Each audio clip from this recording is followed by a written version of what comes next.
সবথেকে বেশি কারকত্ব লক্ষ্য করা গিয়ে থাকে দেবগুরু বৃহস্পতির কাছে। সন্তানের কারকত্ব থেকে ভাগ্য নিয়ন্ত্রণকারী গ্রহ হলো দেবগুরু বৃহস্পতি। 1 মে 2024 দুপুর 1:50 দেবগুরু বৃহস্পতি গোচর অবস্থান পরিবর্তন করতে চলেছে এবং মীন রাশির তৃতীয় ভাবেতে দেবগুরু বৃহস্পতি গোচর অবস্থান করবে। দেবগুরু বৃহস্পতি রাশির তৃতীয় ভাবেতে 14 মে 2025 পর্যন্ত গোচর অবস্থান করবে, যার ফলেতে মীন রাশির সপ্তম ভাব, নবম ভাব এবং একাদশ ভাবেতে গোচর দৃষ্টি থাকবে। রাশির প্রথম এবং দশম ভাবের অধিপতি দেবগুরু বৃহস্পতির এই গোচর অবস্থান পরিবর্তনের ফলেতে কোন দিকেতে বিশেষ কিছু পরিবর্তন লক্ষ্য করতে পারবে, শুভ পরিবর্তন লক্ষ্য করতে পারবে, না বেশ কিছু অসুবিধার সম্মুখীন হতে চলেছে মীন রাশির জাতক জাতিকারা। কারণ প্রথম এবং দশম ভাবের অধিপতি দেবগুরু বৃহস্পতি তৃতীয় ভাবেতে গোচর অবস্থানের ফলেতে তৃতীয় ভাব কিন্তু অ্যাক্টিভ হতে লক্ষ্য করা যাবে। আর তৃতীয় ভাব থেকে কিন্তু আমরা সাহস, পরাক্রম, সামাজিক সম্পর্ক, ছোট ভাই বোনেদের সাথে সম্পর্ক, অনলাইন বা ডিজিটাল সংক্রান্ত কাজকর্মকে বিচার করে থাকি। আর দেবগুরু বৃহস্পতি শত্রু ঘরেতে গোচর অবস্থান করতে চলেছে মে মাসের 1 তারিখ থেকে। তাই দেবগুরু বৃহস্পতির এই গোচর অবস্থানের ফলেতে কোন কোন বিষয়তে বিশেষ কিছু শুভ ফল লক্ষ্য করতে পারবে এবং কোন কোন বিষয়তে সাবধানতা অবলম্বন করা উচিত, সেই বিষয়তে এখানে বিস্তারিত আলোচনা করব।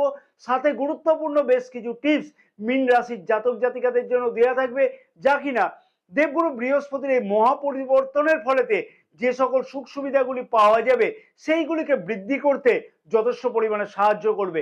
একটা কথা আমি প্রিয় দর্শক বন্ধুগণকে বলবো যে রাহু গ্রহ 18 মাস ধরে একটি রাশিতে গোচর অবস্থান করে, শনিদেব 2.5 বছর ধরে একটি রাশিতে গোচর অবস্থান করে থাকে এবং দেবগুরু বৃহস্পতি একটি রাশিতে 1 বছর ধরে গোচর অবস্থান করে থাকে।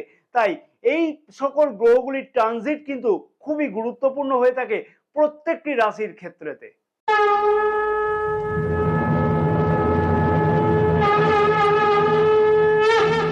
নমস্কার প্রিয় দর্শক বন্ধুগণ, আমি শ্রী পরাশর তোমাদের সকলকে জানাই সাদর অভ্যর্থনা তোমাদের এই প্রিয় চ্যানেল দ্য ডাইরেকশন অফ ডেস্টিনিতে। আশা করছি প্রিয় দর্শক বন্ধুগণ সকলে তোমরা বেশ ভালোই আছো। ভিডিও শুরুর পূর্বে ছোট্ট একটি অনুরোধ আমি প্রিয় দর্শক বন্ধুগণের কাছে করব, যাদের এই চ্যানেলটা এখনো পর্যন্ত সাবস্ক্রাইব করা নেই তাদেরকে অনুরোধ করবো যে চ্যানেলটাকে সাবস্ক্রাইব করে নেওয়ার জন্য। কারণ কি এখনো পর্যন্ত 83% প্রিয় দর্শক বন্ধুগণ চ্যানেলটাকে সাবস্ক্রাইব করতে ভুলে যাচ্ছে। পাশে থাকা বেল আইকনটিকে প্রেস করে অল নোটিফিকেশনে সিলেক্ট করে রাখবার জন্য। ফেসবুক পেজেতে যারা এই ভিডিওটা দেখছেন তাদেরকে অনুরোধ করবো যে পেজটাকে ফলো করে রাখবার জন্য। এইরকম ধরনের গুরুত্বপূর্ণ ভিডিও কিন্তু প্রতিদিন সন্ধ্যাবেলা 6টার সময়তে আপলোড করা হয়ে থাকে। যারা দৈনিক রাশিফল সম্পর্কে জানতে আগ্রহী তাদেরকে বলবো যে এই ভিডিও ডেসক্রিপশন বক্সেতে টেলিগ্রাম চ্যানেলের লিঙ্ক দেওয়া আছে, টেলিগ্রাম চ্যানেলেতে জয়েন করে দৈনিক রাশিফল দেখতে পারো। আর টেলিগ্রাম চ্যানেলেতে জয়েন করলে কোনো ধরনের টাকা পয়সা কিন্তু লাগে না। ভিডিও শুরুর পূর্বেই আমি একটি প্রশ্ন মীন রাশির জাতক জাতিকাদের উদ্দেশ্যে করব, যা কিনা খুবই দরকার কমেন্টসে উত্তর দেওয়া। 2023 সালেতে অকারণেতে লিভার সংক্রান্ত কোনো সমস্যা অথবা ডায়াবেটিক বা কোলেস্টেরল সংক্রান্ত কোনো সমস্যা লক্ষ্য করা যাচ্ছিল কিনা মীন রাশি বা লগ্নের জাতক জাতিকাদের ক্ষেত্রেতে। অনেক ক্ষেত্রেতে যারা এই সংক্রান্ত রোগগ্রস্ত আছে তাদের ক্ষেত্রে সেই সমস্যা বৃদ্ধি পেতে লক্ষ্য করা যাচ্ছিল, অথবা পেটের কোনো সমস্যা বা আপার অ্যাবডোমেন কোনো সমস্যা লক্ষ্য করা যাচ্ছিল কিনা। অতি অবশ্যই কিন্তু কমেন্টসে উত্তর দিলে খুব ভালো হয়। কারণ রাশির প্রথম ভাবের অধিপতি দেবগুরু বৃহস্পতি রাশির দ্বিতীয় ভাবেতে গোচর অবস্থান করছিল এবং অষ্টম ভাবেতে কিন্তু গোচর দৃষ্টি করছিল, যার ফলে অষ্টম ভাব কিন্তু যথেষ্ট পরিমাণে অ্যাক্টিভ হতে লক্ষ্য করা যাচ্ছিল। বেশ কিছু সমস্যা কিন্তু এই ধরনের লক্ষ্য করা যাচ্ছিল 2023 সালেতে। আরো একটি প্রশ্ন আমি মীন রাশির জাতক জাতিকাদের উদ্দেশ্যে করব, অতি অবশ্যই উত্তরটা কিন্তু কমেন্টসে দিলে কিন্তু খুব ভালো হয়। বিবাহিতরা বিবাহিত সম্পর্কের মধ্যেতে 2023 সালে অক্টোবর মাস থেকে কোনো সমস্যা লক্ষ্য করতে পারছিল কিনা।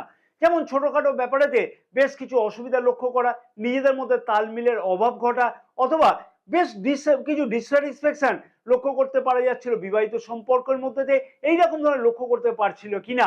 অতি অবশ্যই এর উত্তর কিন্তু কমেন্টসে দিলে খুব ভালো হয়। কারণ সপ্তম ভাবেতে কেতু গ্রহ গোচর অবস্থান করছিল, রাহু গ্রহে গোচর দৃষ্টি ছিল 2023-এর অক্টোবর মাস থেকে, যার ফলে মীন রাশির জাতক জাতিকাদের বিবাহিত সম্পর্কতে একটা ডিসস্যাটিসফ্যাকশন ভাব, ছোটখাটো কথাতে মনোমালিন্যতা অথবা নিজেদের মধ্যে তাল মিলের অভাব ইত্যাদি কিন্তু লক্ষ্য করতে পারছিল বিবাহিতরা। তবে মীন রাশির জাতক জাতিকাদের উদ্দেশ্যে বলবো যে দেবগুরু বৃহস্পতির এই মহা পরিবর্তনের ফলে সপ্তম ভাব কিন্তু একটা প্রোটেকশন আসতে লক্ষ্য করা যাবে মে মাসের 1 তারিখ থেকে, যার ফলে বিবাহিত সম্পর্কের মধ্যে যথেষ্ট উন্নতি তোমরা লক্ষ্য করতে পারবে। নিজেদের মধ্যে তালমিলের অভাব বা অকারণে যে ছোটখাটো কথাতে মনোমালিন্যতা যেগুলো লক্ষ্য করা যাচ্ছিল, সেই মনোমালিন্যতা কিন্তু অনেক ক্ষেত্রেতে দূরীভূত হতে লক্ষ্য করা সম্ভব হতে চলেছে।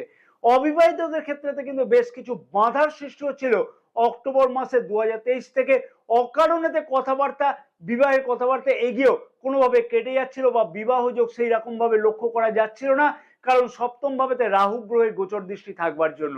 তাই মে মাসের 1 তারিখ থেকে সেই অবস্থারও কিন্তু পরিবর্তন হতে চলেছে, অর্থাৎ অবিবাহিতদের ক্ষেত্রে বিবাহ যোগ কিন্তু লক্ষ্য করা যাবে। সপ্তম ভাব থেকে কিন্তু আমরা বিচার বিবেচনা করে থাকি ব্যবসা সম্পর্কেও এবং পার্টনারশিপ ব্যবসা সম্পর্কেও।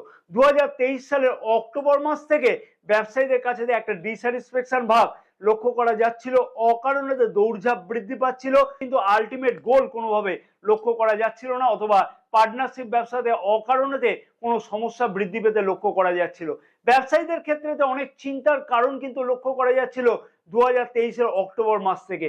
প্রিয় দর্শক বন্ধুগণের কাছ থেকে আমি জানতে চাই এই বিষয়তে তোমরা কতটা সহমত পোষণ করছো আমার সাথে, অতি অবশ্যই কমেন্টসে জানাতে কিন্তু একদমই ভুলবে না। সপ্তম ভাবেতে কোন রকম প্রোটেকশন কিন্তু লক্ষ্য করা যাচ্ছিল না। পাপক গ্রহ রাহু গ্রহের গোচর দৃষ্টি এবং কেতু গ্রহের গোচর অবস্থানের ফলেতে ব্যবসায়ীদের মনেতে এইরকম একটা সমস্যা চলতে লক্ষ্য করা যাচ্ছিল। তবে তৃতীয় ভাবেতে দেবগুরু বৃহস্পতির গোচর অবস্থান এবং সপ্তম ভাবেতে গোচর দৃষ্টি থাকবার ফলেতে ব্যবসায়ীদের মনেতে কিন্তু সেই সংখ্যা দূর হতে চলেছে মে মাসের 1 তারিখ থেকে। হ্যাঁ, ব্যবসাতে দৌড়ঝাঁপ কিন্তু একটু বৃদ্ধি পাবে, তবে সেই কাজে সফলতা আসতে লক্ষ্য করা সম্ভব। নতুন কোনো পার্টনারশিপ ব্যবসা শুরু করবার জন্য কিন্তু যথেষ্ট উপযুক্ত সময় হতে চলেছে মে মাস থেকে আগামী এই একটি বছরেতে। ব্যবসাতে বড় কোনো ইনভেস্টমেন্ট করবার জন্য অথবা নতুন কোনো পার্টনারশিপ ব্যবসা শুরু করবার জন্য উপযুক্ত সময় কিন্তু লক্ষ্য করা যাবে আগামী এই একটি বছরেতে। দৈনিক আয় সম্পর্কে যুক্ত যে সকল জাতক জাতিকা তাদের ক্ষেত্রে কিন্তু বেশ কিছু গুরুত্বপূর্ণ পরিবর্তন আসতে চলেছে মে মাসের 1 তারিখ থেকে। রাশির তৃতীয় ভাবেতে দেবগুরু বৃহস্পতি এই গোচর অবস্থানের ফলেতে অনলাইন অথবা ডিজিটাল কাজের সাথে যুক্ত জাতক জাতিকাদের বেশ কিছু উন্নতি লক্ষ্য করা সম্ভব হতে চলেছে মে মাসের 1 তারিখ থেকে আগামী এই একটি বছরের মধ্যে। সমাজেতে সম্পর্ক কিন্তু বৃদ্ধি পেতে লক্ষ্য করা যাবে, সমাজের সুনাম কিন্তু বৃদ্ধি পেতে লক্ষ্য করা যাবে, সমাজের প্রতি কিন্তু দায়বদ্ধতা একটা বৃদ্ধি পাবে। যে সকল ব্যবসায়ীরা চাইছে নিজের ব্যবসাকে ডিজিটালি করবার জন্য সেই সকল ব্যবসায়ীদের ক্ষেত্রে তো কিন্তু বেশ কিছু গুরুত্বপূর্ণ উন্নতি বা সিদ্ধান্ত কিন্তু নিতে কিন্তু লক্ষ্য করা সম্ভব হবে। হ্যাঁ, ছোটখাটো কাজেতে কিন্তু একটু দৌড়ঝাঁপ এবং কাছে পিঠে কোথাও যাত্রা ইত্যাদিও কিন্তু লক্ষ্য করা সম্ভব হবে আগামী এই মে মাস থেকে একটি বছরের মধ্যেতে। তবে একটা কথা মনে রাখা উচিত, মীন রাশি বা লগ্নের জাতক জাতিকাদের যে কোনো কর্মক্ষেত্রেতে দৌড়ানোর সময়তে বা যে কোনো জায়গাতে পরিচিতির সময়তে অতি অবশ্যই নিজের বাক্যে কিন্তু সংযম করে চলাটা উচিত হবে। অযথা তার জন্য কিন্তু না হলে শত্রুতা বৃদ্ধি পাওয়ার একটা সম্ভাবনা লক্ষ্য করা যাবে।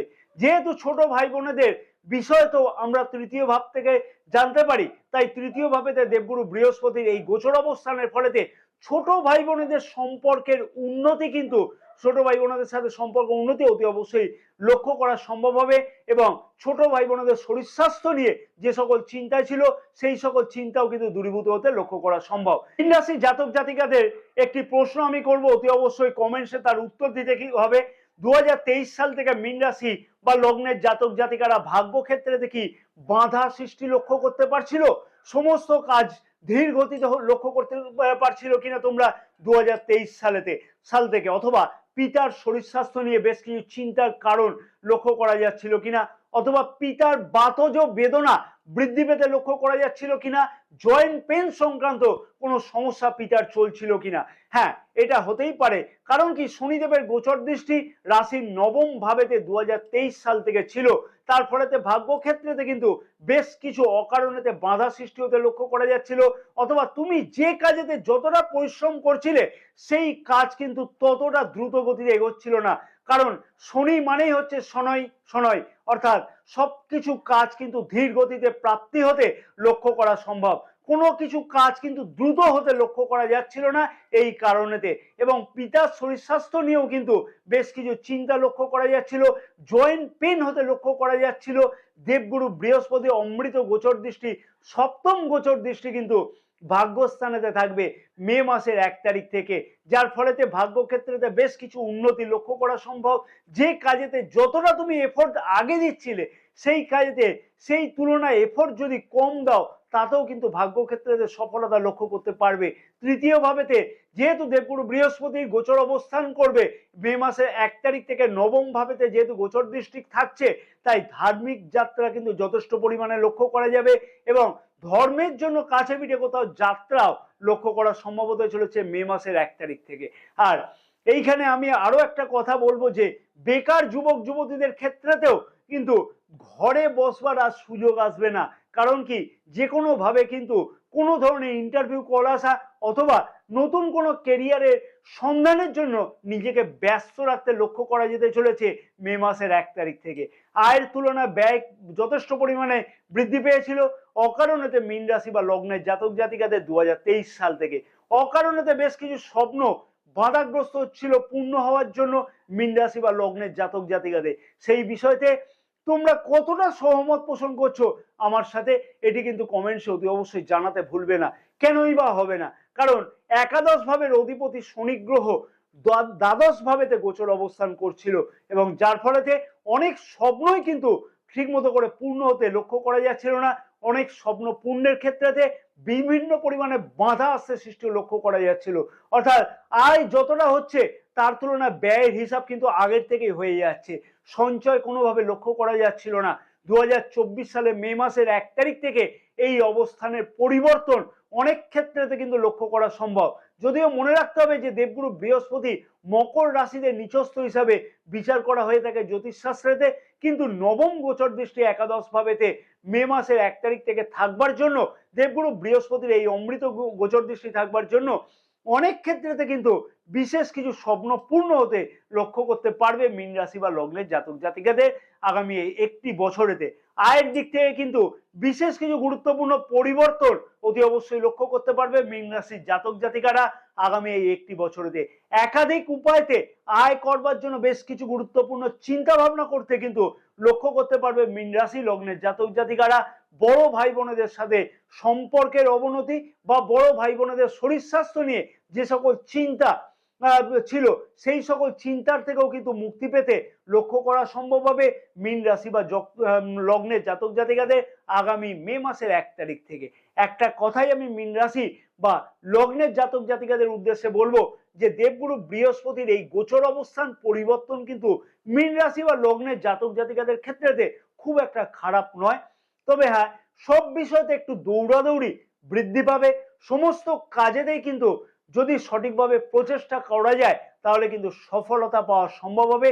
এবার দেখে নেওয়া উচিত হবে যে নিজের জন্মকুণ্ডলিতে দেবগুরু বৃহস্পতির অবস্থান কোথায় আছে, কি নক্ষত্রে অবস্থান করছে, অথবা ভাগ্যাধিপতির অবস্থান কিরকম আছে, বা দশা মহাদশা কি চলছে, সবকিছুর উপরেই কিন্তু ডিপেন্ড করে তারপরে একটা কোনো গভীর সিদ্ধান্তে যাওয়াটা উচিত হবে। যেমন হচ্ছে, যদি কোনো মীন রাশি বা লগ্নের জাতক জাতিকারা নতুন কোনো ব্যবসা শুরু করতে চাইছে তাদের ক্ষেত্রে বলবো যে জন্মকুণ্ডলিতে সপ্তম ভাবের অবস্থান, দশা বা মহাদশা, সপ্তম ভাব কোনোভাবে পীড়িত আছে কিনা সেই বিষয়তে ডিপেন্ড করে বা বিচার করে তারপরে কিন্তু ব্যবসাকে সঠিকভাবে নির্বাচন করা উচিত হবে।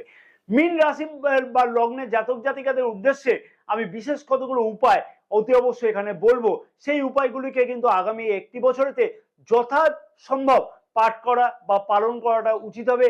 বা দেবগুরু বৃহস্পতি এই মহা পরিবর্তনের ফলেতে যে সকল সুখ সুবিধার কথা বললাম সেই সকল সুখ সুবিধা বিশেষ পরিমাণে যাতে নিজের কাছে এতে প্রাপ্তি হতে লক্ষ্য করা সম্ভব হয়। তার আগে আমি ছোট্ট একটি অনুরোধ আমি প্রিয় দর্শক বন্ধুগণের কাছে করব, যদি ভিডিওটা তোমাদের কাছে ইনফরমেটিভ লাগে তাহলে অতি অবশ্যই কিন্তু ভিডিওতে একটা লাইক করতে একদম ভুলবে না, ভিডিওটি কিন্তু শেয়ার করতে একদমই কিন্তু ভুলবে না। আবার একটা কথা প্রিয় দর্শক বন্ধুগণকে মনে করে দেবো, টেলিগ্রাম চ্যানেলেতে জয়েন করে দৈনিক রাশিফল সম্পর্কে তোমরা জানতে পারো একদম ফ্রিতে। এই ভিডিও ডেসক্রিপশন বক্সেতে কিন্তু টেলিগ্রাম চ্যানেলের লিংক দেওয়া আছে। প্রতিদিন অতি অবশ্যই বিষ্ণু সহস্রনাম হয় পাঠ করো, নাহলে শ্রবণ করো, নির্দিষ্ট সময়তে করো, তাহলে কিন্তু দুর্দান্ত ফল মীন রাশি বা লগ্নের জাতক জাতিকারা এই ক্ষেত্রেতে পাবে। মঙ্গলের বীজ মন্ত্র প্রতিদিন কিন্তু 108 বার করে সূর্যাস্ত হওয়ার আগেতে নির্দিষ্ট সময়তে জপ করো। ওং ক্রাং ক্রিং ক্রোং স ভৌমায় নমঃ। জয় মাতারা। সকল মীন রাশির জাতক জাতিকাদের সমস্ত মনোভীষ্ট কামনা যেন পূর্ণ হয়ে থাকে দেবগুরু বৃহস্পতির এই মহা পরিবর্তনের ফলেতে।